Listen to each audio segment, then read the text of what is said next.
what's going on, guys? In my car right now, we're gonna continue to read for 15 minutes. I don't know. Oh yeah, my watch is right here.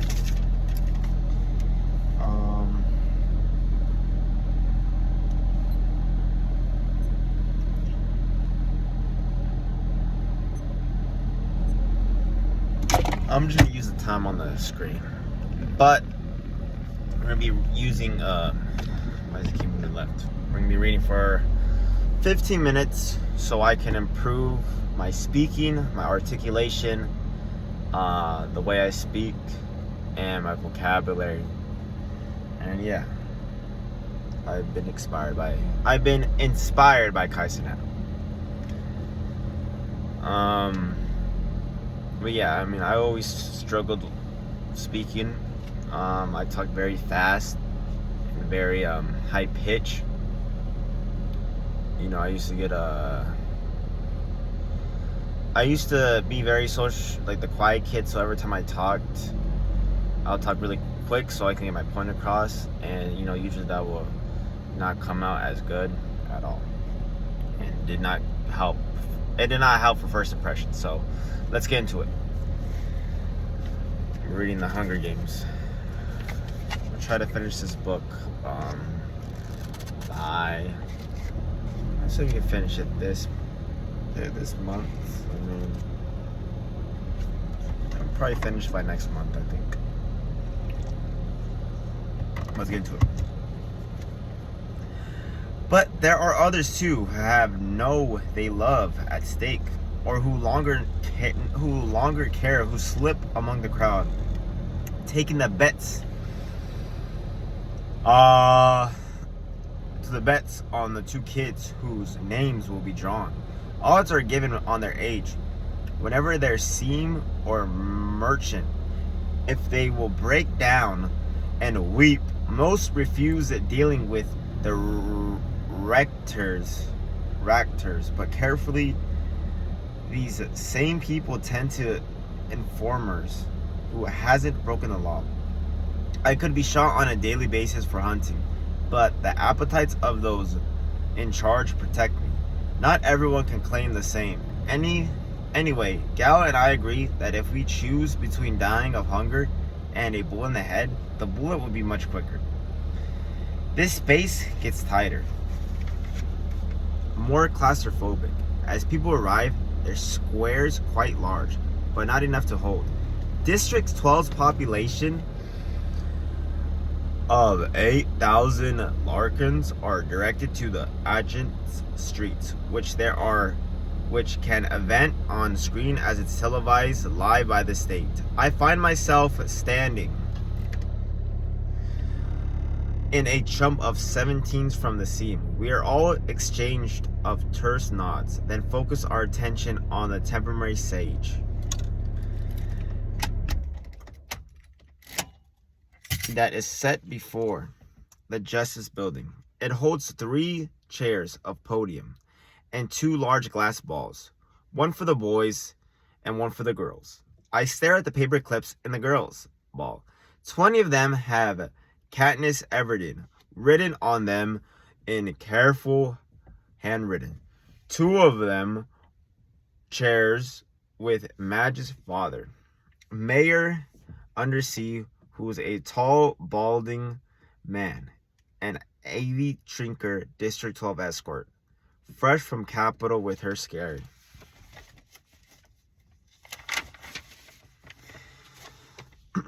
White grin, pinkish hair, and spring green suit. They murmur to each other. Other and then look with concern at the empty seer.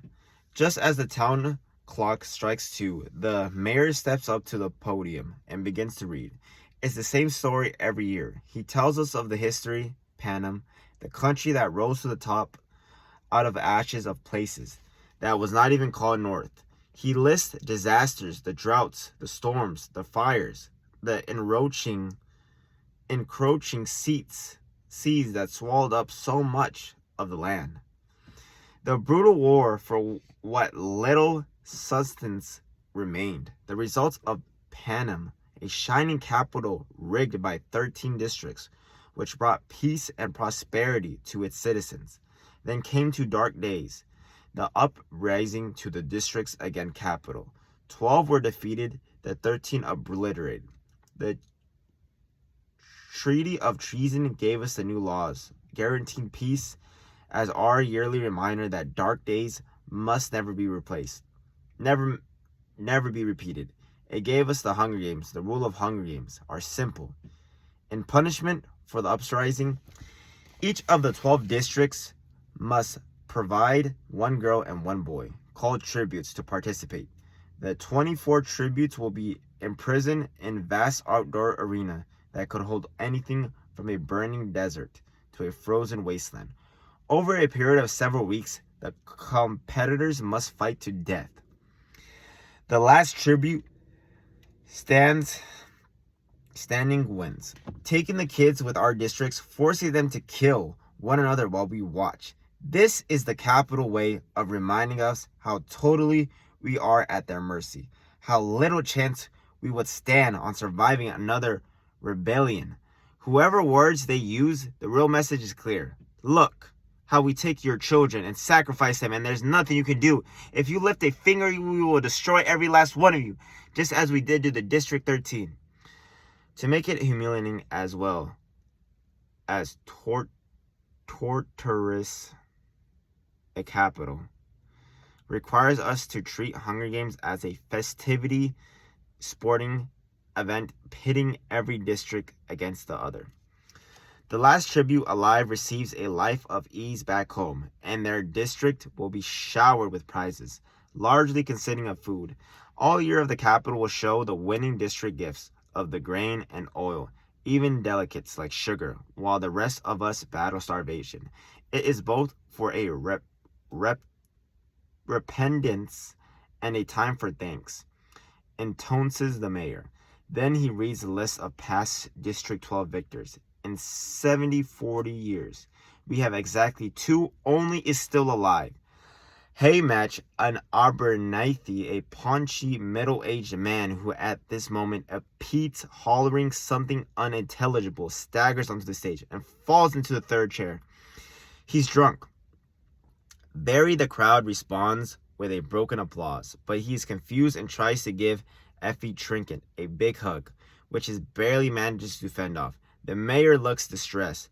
Since all the day is being television, right now District 10 is the laughingstock of Panem, and he knows it. He quickly tries to pull the attention back to the repeating by introducing Effie Trinket. Bright buddy as ever, Effie Trinket trots to the podium and gives his signature, "Happy Hunger Games." Happy Hunger Games, and may the odds be in your favor. Her pink hair must be a wig because her curls have shifted slightly off center. Since her encounter with Haymatch, she goes on a bit. What an honor it has been to be here. Although everyone knows just aching to get bumped up to a better district where there are proper victorious, not drunks, who modelize you in front of the entire nation.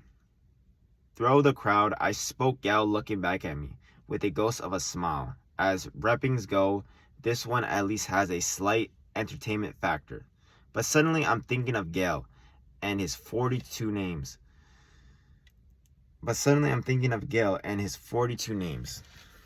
That big glass ball. And how the odds are not in his favor. Not compared a lot of the boys. And maybe he's thinking the same about me, because his face darkens. He turns away. But there are still thousands of slips. I wish I could whisper to him. It's time for the drawing.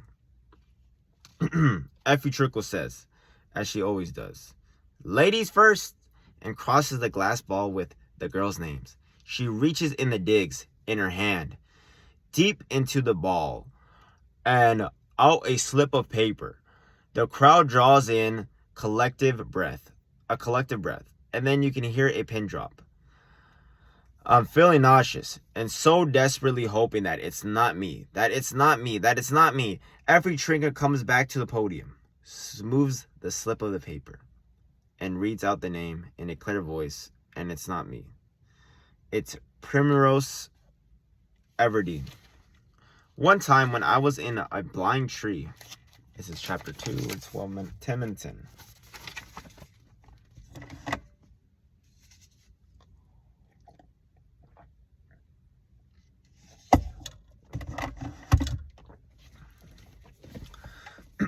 One time when I was in a blind tree, waiting motionless for a game to wander by, I dozed off, fell 10 feet to the ground.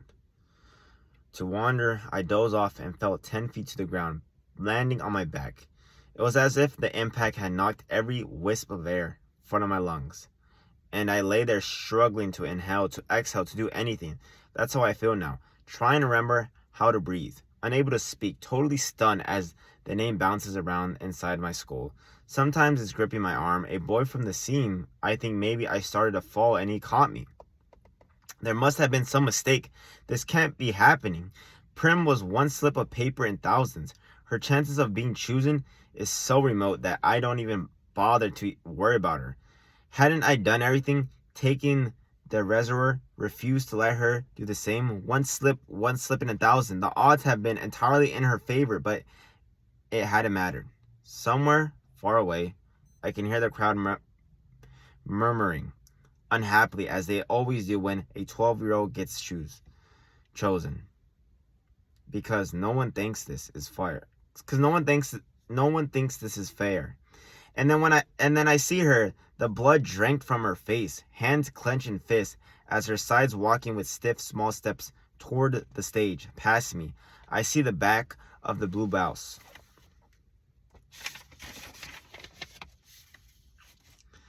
Become untucked and hangs out of her skirt. It's the detail, the untucked blouse, forming a ducktail that brings me back to myself. Prim! The strangled cry comes out of my throat, and my muscles begin to move again. Prim! I don't need to shove the crowd. The other kids make way immediately.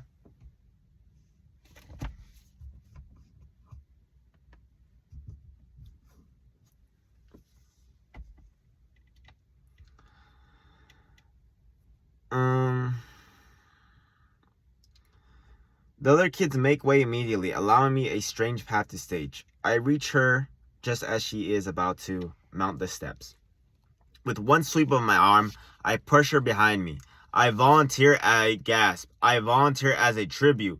There's some confusion at the stage. District 12 hasn't had a volunteer in decades, and the protocol has become rusty. The rules is that once a tribute name has been pulled from the ball, another eligible boy's name has been read, or girl is a girl's name that has been read can step forward to take his or her place in some districts in which winning the reaping in such a great honor, people are eager to risk their lives. The volunteering is complicated, but in District 12, where their word tribute is pretty much synonymous with word corpse, volunteers are all but extinct.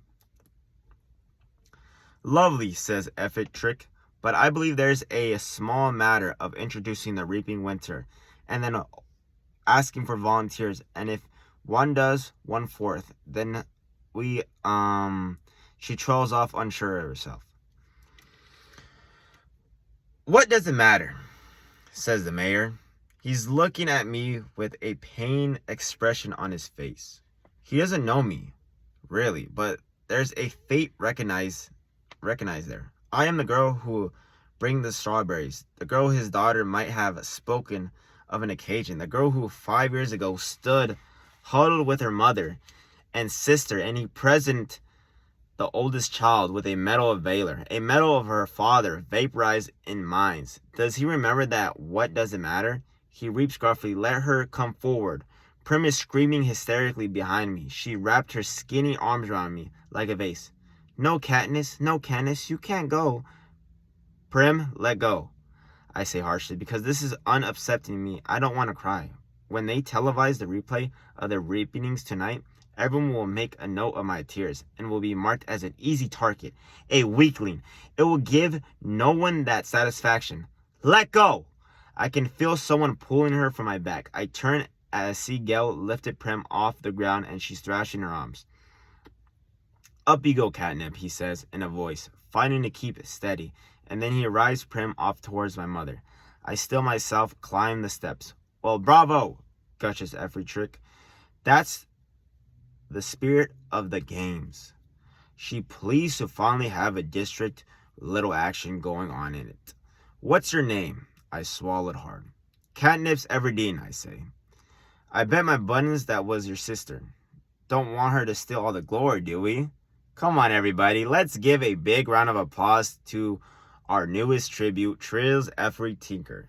To the everlasting credits of the people of District 12. Not one person claps. Not even the ones holding betting slips. No one who are usually beyond caring, possibly come. They know me from the hob, or knew my father. Or they knew my father or have encountered Prim, who no one can help loving. So instead of acknowledging applause, I stand there unmoving while they take part in the boldest form of distance. They can't manage silence, which says we do not agree. We do not condone. All of this is wrong. Then something unexpected happens. At least I don't expect it, because I don't think District 12 as a place that comes cares about me. But a shift has occurred since I stepped up to take Prim's place. I know it seems I have become someone precious at first, then another. Then almost every member of the crowd touches 3 middle fingers of their left hand on their lips, holds it onto me. It is an old, rarely gesture of district, occasionally seen at funerals. It means thanks. It means admiration. It means goodbye to someone you love. Now, I am truly in danger of crying, but fortunately, Haymitch chooses this time to come staggering across the stage to congratulate me. Look at her. Look at this one, he hollers, throwing an arm around my shoulders. He's surprisingly strong for such a wreck. I like her. His breath teaks liquor of it, and it's been a long time he bathed. Lots of it. He can't think of the word for a while. Spunk, he says triumphantly. More than you. He realizes me and starts for the front page. More than you. He shouts, pointing directly into a camera. Is he addressing the audience, or is he drunk so he might actually be taunting the Capitol? I'll never know, because just as the opening to the mouth continues, Haymitch plummets off the stage and knocks himself unconscious.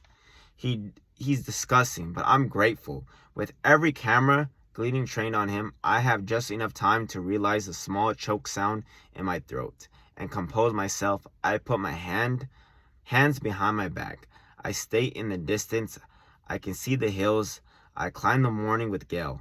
For a moment, I yearn for something. The idea of us leaving the district, making our way in the woods. But I know I was right about not running off, because who else would have volunteered for Prim? Haymitch is a whisked away on a stretcher. Effie Trinken is trying to get the ball rolling again. What an exciting day, she rabbles, and she attempts to straighten her wig, which has listed severely to the right. But more excitement to come. It's time to choose our boy tribute. Clearly hoping to contain her tenuous hair situation, she plants one hand on her and she crosses the ball to contain the boys and grabs the first slip she encounters. She zips back to the podium. I don't even have time, which for Gail's safety when she's reading the name. Petamallark. Petamallark? Oh no, I think not him, because I recognize this name, although I have never spoken directly to his owner. Petamallark? No, these odds are not in my favor today. I watch him as he makes his way towards the stage. Medium height, stocky build, ashy blonde hair, the falls and waves over his forehead, the shock of the moment registered on his face. You can see his struggle to remain emotionless, but him.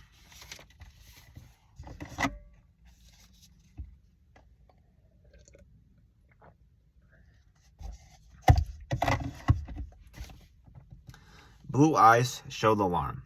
I've seen so often in Prey. Yes, he climbs steadily onto the stage and takes his place. Every trinket asks for the volunteer, but no one steps forward. He has 2 older brothers. I know, I've seen them in a bakery, but one is probably too old now to volunteer. The other won't. This is a standard family devotion. Only goes far for most people on reaping day. What I did was the radical thing. The mayor begins to read the long dual treaty of the Trentons as he does every year at the point. It's required, but I'm not listening to a word. Why him? I think then I try to convince myself it doesn't matter. Peta Malark and I are not friends, not even neighbors. We don't speak.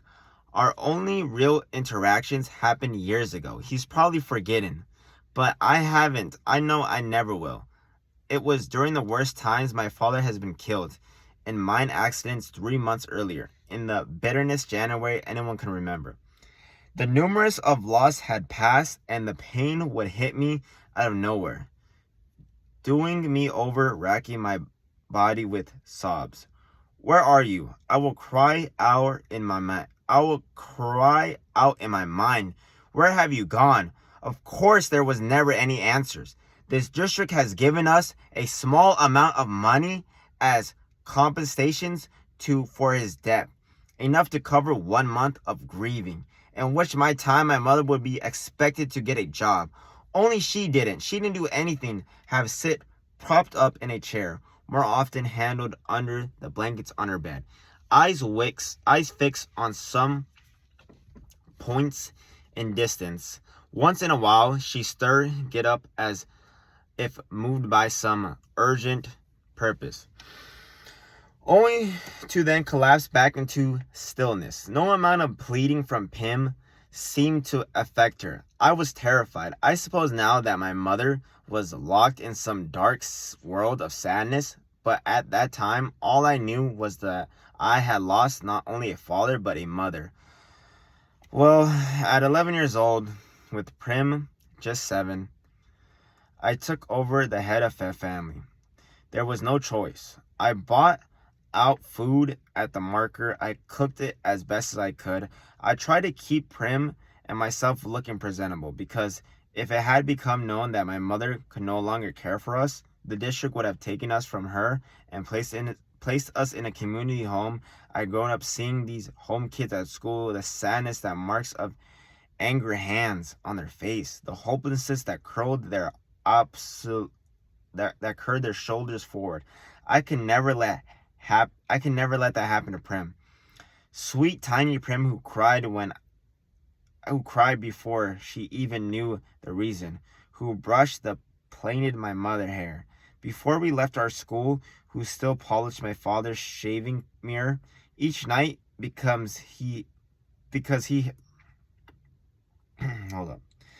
who still polished my father's shaving mirror each night because he hated the layer of coal dust that settled on everything in the scene. The community home would crush her like a bug. So I kept our prediction. But the money ran. We were early, starving on the death. There's no other to put. I kept telling myself if I could only hold on to May, just May 8th, I would turn. 12 and be able to sign up for the tessera and get the precious grain and oil to feed us. Only there we're still several weeks to go. We could well be dead by then. Starvation not an uncommon fare in District 12. Who hasn't seen the victims? Older people who can't work, children from family with too many to feed, these injured in the mines straggling through the streets. And one day you'll come upon them sitting motionless against a wall by line in the meadow. You hear the walls from the house, and the peacekeepers are called and retrieved. Starvation is never cause of death officially. It's always the flu, or exposure, or pneumonia. But the fools no one. On the afternoon of my encounter with Petamelark, the rain was falling in relentless icy sheets. I had been in town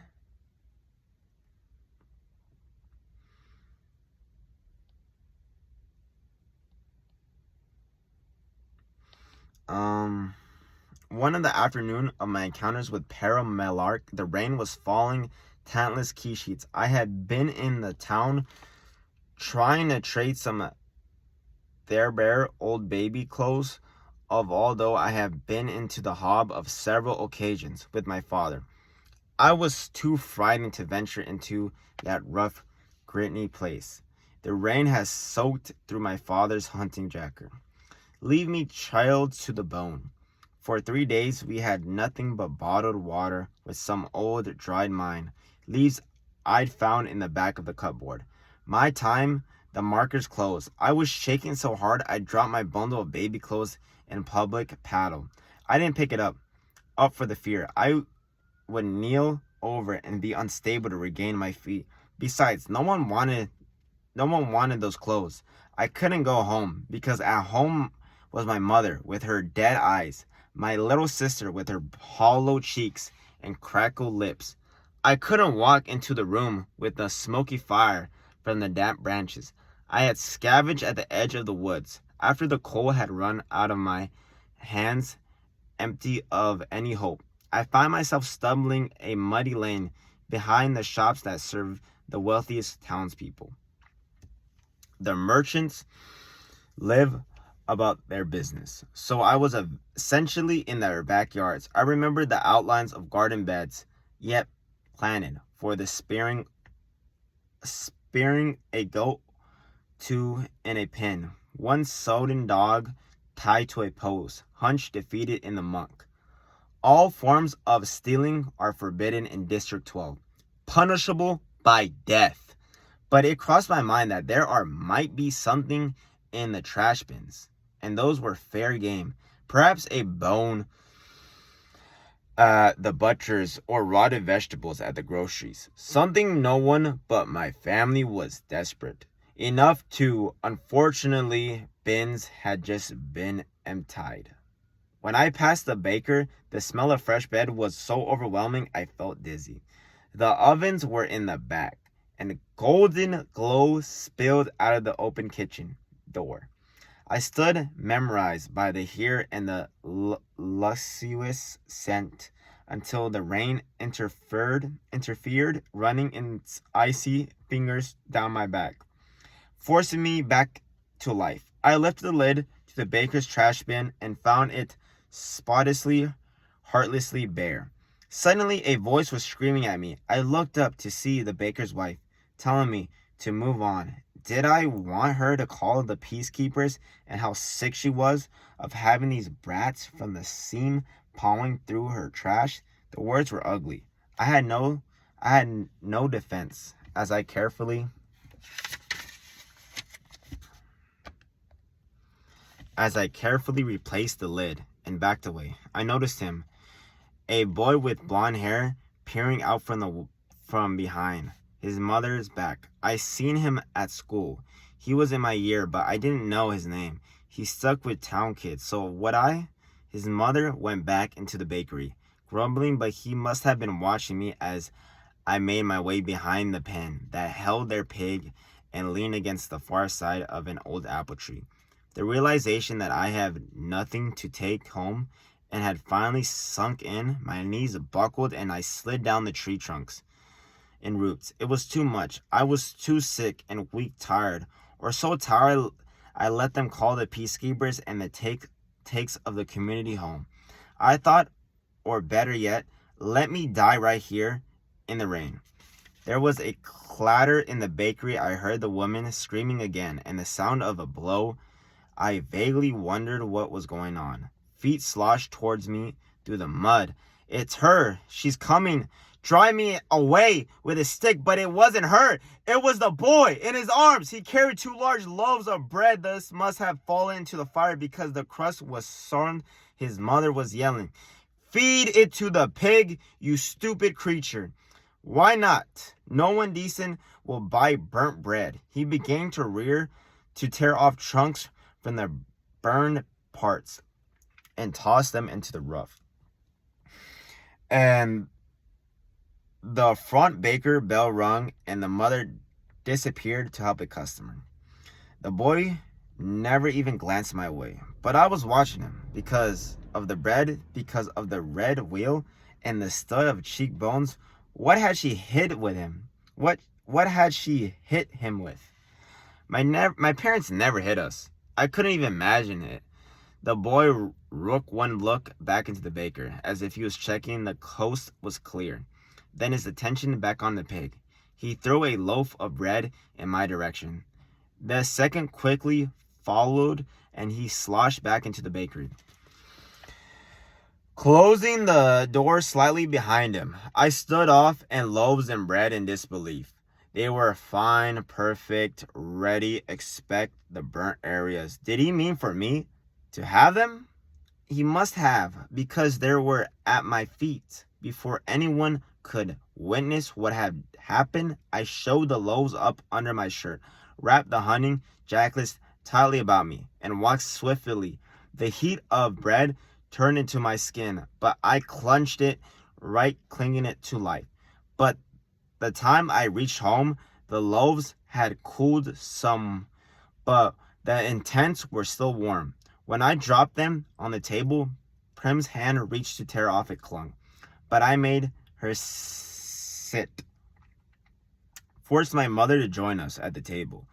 Pound warm tea, I scraped off the black stuff and signs. We are an entire loaf slice by slice. It was good. Hearty bread filled with rancid and nuts. I put my clothes to dry as the fire crawled into the bed, and I fell into the dreamless sleep. It didn't occur to me until the next morning that boy might have burnt the bread on purpose, might have dropped the loaves into the flames, knowing it meant being punished, and then delivered them to me. But I dismissed this. It must have been an accident. Why would he have done it? He didn't even know me. Still, just throwing me the bread was an enormous kindness that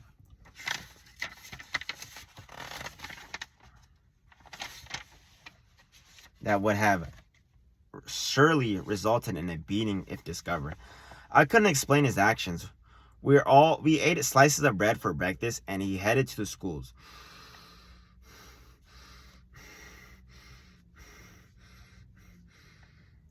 It was as if the spring had come overnight. Warm, sweet, fluffy clouds at school. I passed the boy in the hall. Cheeks had swelled up, and his eyes had blackened. He was with his friends and didn't acknowledge me in any way.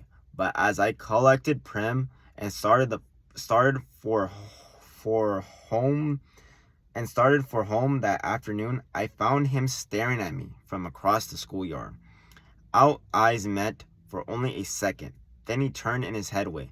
I dropped my gaze, embarrassed. That's when I saw it. The first denillation of the year. A bell went off in my head. I thought of the hours spent in the woods with my father, and I knew how we were going to survive. To this day, I can never shake the connection between this boy, Peta Malark, and the bread that gave me hope.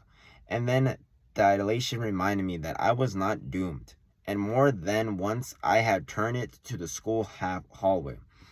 I caught his eyes trained on me, only to quickly flit away. I feel like I owe him something. I hate owing people. Maybe if I had thanked him at some point, I'd be feeling less conflicted.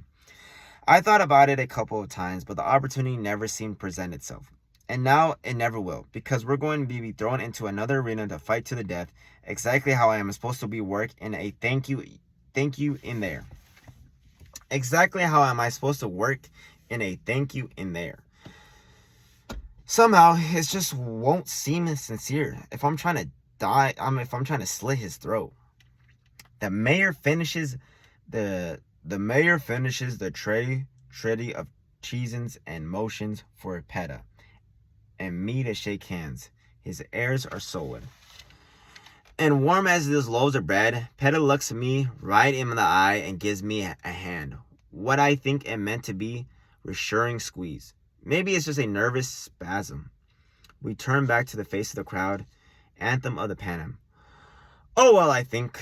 Then will be 24 of us. Odds are someone else will kill him before I die. Of course, the odds have been very dependable of late. Chapter 3. It has been 35 minutes. I'm going to end it right here. Use this Taco Bell receipt as a bookmark. I don't know the way I'm speaking. I really like it. If I I would like more of a deep voice, but yeah, I mean this. We're on chapter 3, 35, or no, 34. And there's like 360 pages, 367 to be exact. So we took 2 days to get to 30.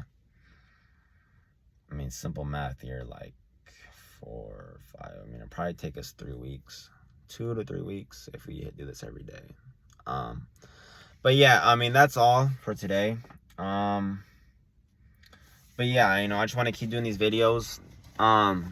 I'm probably going to do some reviews of how I talk tomorrow. And, I'm just, you guys are tapped into my journey. I've been watching Kai Cenat read books. And I always had books. Before I graduated high school, I had a shit ton of books in my closet. I had like Malcolm X, Hunger Games, all these self-help books. And I think I read some of them. I mean, I've already read the Hunger Games, but I kind of forgot everything.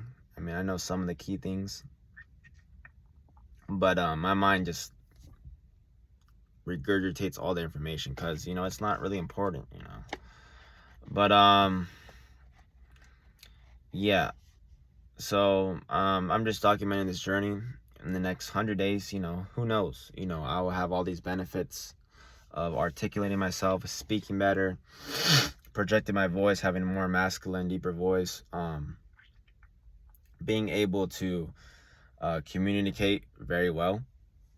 And reading has a lot of benefits, and I feel like in today's society everyone's becoming more illiterate, dopamine addicted to TikTok, to social media. I mean, if you look at all the social media websites or apps, they literally all have short form content. YouTube Shorts, Instagram Reels, TikTok, Snapchat Slides, Reddit, what else? Twitter.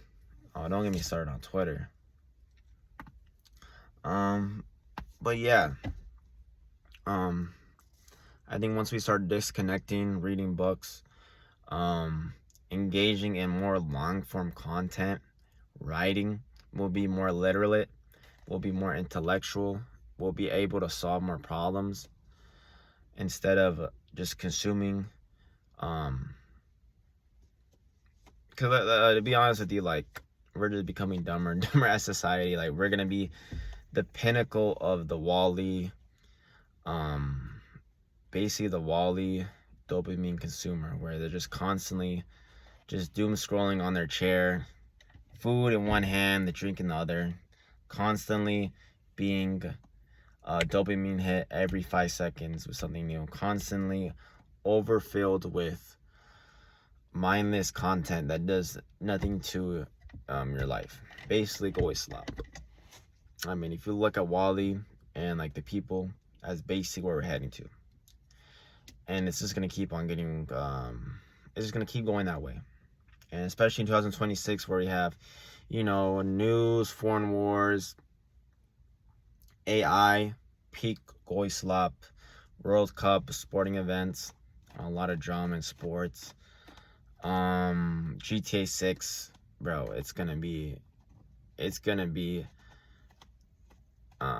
very, very distracting. Like, it's almost gonna be almost near impossible for the average man. But if you stay locked in, constantly leveling up, because this is what it's all about, it's just leveling up. But yeah, peace.